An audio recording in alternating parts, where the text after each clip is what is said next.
ప్రతి ఒక్కరిని కూడా కోరుతా ఉన్నా, అందరూ కూడా ఆలోచన చేయమని అడుగుతా ఉన్నా. మరి మీ బిడ్డ ఇన్ని చేయగలిగాడు, ప్రతి రూపం ప్రతి వ్యవస్థలోనూ మార్పు తీసుకొచ్చాడు. మీ బిడ్డ ఇన్ని చేయగలిగాడు. కానీ ఎందుకు 14 ఏళ్ళు ముఖ్యమంత్రిగా ఉన్న చంద్రబాబు నాయుడు గారు, 3 సార్లు ముఖ్యమంత్రి అయిన చంద్రబాబు నాయుడు గారు, 75 ఏళ్ల వయసున్న చంద్రబాబు నాయుడు గారు ఎందుకు చేయలేకపోయారు మీ బిడ్డ చేసినట్టుగా అన్నది ప్రతి ఒక్కరూ కూడా ఆలోచన చేయమని కోరుతా ఉన్నా. ఇదొక్కటే కాదు, మీ బిడ్డ తీసుకొచ్చిన ఇంకొక గొప్ప మార్పు ఏమిటో తెలుసా? మీ బిడ్డ తీసుకొచ్చిన ఇంకో గొప్ప మార్పు విశ్వసనీయత అన్న పదానికి అర్థం తీసుకొని రావడం మీ బిడ్డ తీసుకొచ్చిన ఇంకో పెద్ద గొప్ప మార్పు అని కూడా ఈ సందర్భంగా చెప్తా ఉన్నా. ఇంతకుముందు మేనిఫెస్టోలు అని అంటే చెత్తబుట్టలో పడేసేవాళ్ళు. ఎన్నికలప్పుడు మాత్రం రంగురంగుల మేనిఫెస్టోలు కనిపించేటివి. ఎన్నికలప్పుడు ప్రజలను మోసం చేసేవాళ్ళు. ఎన్నికలు అయిపోయిన తర్వాత చెత్తబుట్టలో వేసే సంస్కృతికి పూర్తిగా కూడా పక్కన పెడుతూ ఎన్నికల మేనిఫెస్టోలు, ఎన్నికల్లో మాటిస్తే ఎన్నికల మేనిఫెస్టోలో చెబితే మొట్టమొదటిసారిగా ఆ ఎన్నికల మేనిఫెస్టోను ఒక బైబిల్ గాను, ఒక ఖురాన్ గాను, ఒక భగవద్గీత గాను భావిస్తూ ఏకంగా 99% వాగ్దానాలన్నీ కూడా అమలు చేసి ప్రతి గడపకు వెళ్ళి చేసింది చూపించి ఆశీస్సులు తీసుకుంటా ఉన్న పార్టీ ఈ దేశంలో ఏదైనా ఒకటి ఉంది అని అంటే అది మీ వైఎస్ఆర్ కాంగ్రెస్ పార్టీ అని చెప్పడానికి గర్వపడతా ఉన్నా. మనం ఈ 58 నెలల్లో తీసుకువచ్చిన ఈ మార్పుల్లో 58 నెలలే మనకు పట్టింది. మీ బిడ్డకు ఈ 58 నెలలే పట్టింది. 58 నెలల్లో మీ బిడ్డ తీసుకొచ్చిన ఈ మార్పుల్లో ఒక 10% కానీ లేదా వదిలే ఒక 5% కానీ చంద్రబాబు నాయుడు గారు తన 14 సంవత్సరాల ముఖ్యమంత్రి పరిపాలన చేసినప్పుడు, 3 సార్లు ముఖ్యమంత్రిగా తాను పరిపాలన చేసినప్పుడు మనం చేసిన మార్పుల్లో కనీసం ఒక 10% అయినా కూడా చేసి ఉంటే ఇదే చంద్రబాబు నాయుడు, ఇదే ఎల్లో మీడియా అంటే తెలుసు కదా, ఇదే ఎల్లో మీడియా అంటే తెలుసు కదా, ఆ ఈనాడు, ఆ ఆంధ్రజ్యోతి, ఆ TV5, ఇదే ఎల్లో మీడియా, ఇదే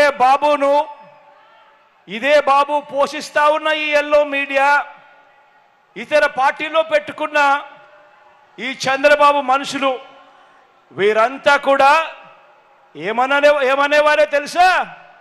వీరంతా కూడా ఏకంగా మనం చేసిన దాంట్లో చంద్రబాబు నాయుడు గారు 10% చేస్తున్నా కూడా వీళ్ళంతా కూడా ఏమని ఉండేవారే తెలుసా? మా బాబుకు, మా చంద్రబాబుకు 1 కాదు 10 రంగాల్లో నోబెల్ ప్రైజ్ ఇవ్వాలని, 4 ఆస్కార్ అవార్డులు ఇవ్వాలని, 16 మెగాసెసే అవార్డులు ఇవ్వాలని United nations secretary general, world bank president వీళ్ళిద్దరూ కూడా జాయింట్గా వచ్చి చంద్రబాబుకు శాల్వా కప్పాలని, ఇవన్నీ జరగాలని కూడా క్యాంపెయిన్ చేసుండేవాళ్ళు. అవునా కాదా?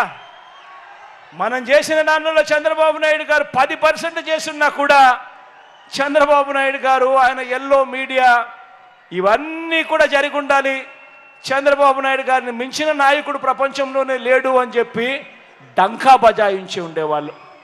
కానీ నాకు దక్కున బహుమతి ఏమిటో తెలుసా? కానీ మీ బిడ్డకు దక్కిన బహుమతి ఏమిటో తెలుసా? ఈ పథకాల వల్ల ఆ పేదల గుండెల్లో సంతోషం. మీ బిడ్డకు దక్కిన బహుమతి ఏమిటో తెలుసా? మీ బిడ్డకు సంతోషం కలిగించే విషయం ఏమిటో తెలుసా?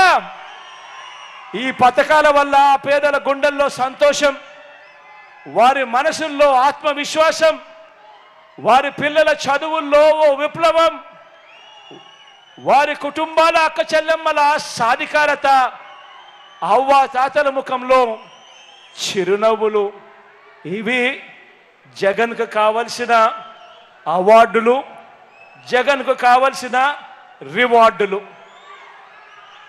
దీనికోసమే జగన్ ఆరాటపడతాడు, దీనికోసమే జగన్ ప్రయాసపడతాడు. అందరూ కూడా ఆలోచన చేయమని అడుగుతా ఉన్నా. ఇదే చంద్రబాబు గారు 14 సంవత్సరాలు ముఖ్యమంత్రిగా పరిపాలన చేశాడు, 3 సార్లు ముఖ్యమంత్రిగా పరిపాలన చేశాడు. ఇదే చంద్రబాబు పేరు చెబితే, ఇదే చంద్రబాబు గారి పేరు చెబితే ఒక్కటంటే ఒక్క స్కీమ్ అయినా చంద్రబాబు నాయుడు గారు చేసింది మీకు ఎవరికైనా గుర్తుకొస్తుందా అని అడుగుతా ఉన్నా. ఇలా ఇలా ఇలా ఇలా ఇలా ఇలా ఇలా ఇలా ఇలా ఇలా ఇలా ఇలా ఇదే పెద్ద మనిషి చంద్రబాబు నాయుడు గారి పేరు చెబితే తాను చేసిన ఒక్కటంటే ఒక్క మంచైనా గుర్తుకొస్తుందా అని అడుగుతా.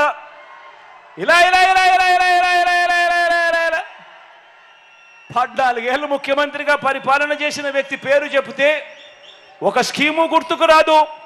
ఆయన పేరు చెబితే ఆయన చేసిన మంచి ఒక్కటి కూడా గుర్తుకు రాదు. గుర్తుకు రాకపోగా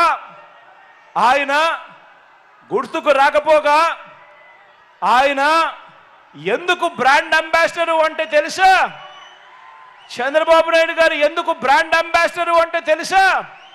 చంద్రబాబు నాయుడు గారి పేరు చెబితే ఏమి గుర్తుకొస్తుందో తెలుసా? చంద్రబాబు నాయుడు గారి పేరు చెబితే గుర్తుకొచ్చేది